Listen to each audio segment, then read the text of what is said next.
mà đo xem tiếp complete màu và đạn đó và hôm đi cứ test cho màu trắng đó cứ màu xạ này chụp chụp ăn bị sẹt ở bắc kỳ và ngày đi nhom nông công càng gì cái xuồng bạn cho màu khai tỷ dùng khai xem tiếp làm bấy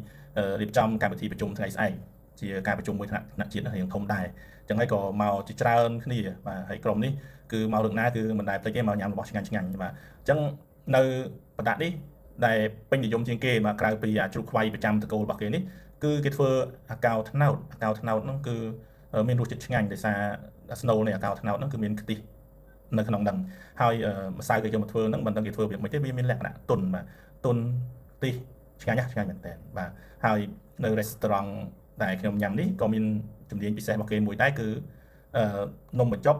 ត្រីអាំងណាបាទក៏មានរសជាតិពិសេសដែរអញ្ចឹងយើងហៅពីហ្នឹងហើយមិនភ្លេចទេអ្នកលក់ស្ករទាញដល់ល្បីបាទថ្ងៃនេះសំណាងមកញ៉ាំភ្លាមស្ករទាញមកអញ្ចឹងដាក់មកឈុតជាមួយគាត់ដែរណារួមផងទាញផងលេងកកង់ផងនេះហើយគឺអាហារដែលបងប្អូនយើងចូលចិត្តជាងគេនៅបដាអញ្ចឹងបើមកសៀមរាបកុំភ្លេចមកជួយគ្រប់គ្រងអាហារនៅភូមិបដានៃសៀមរាបយើង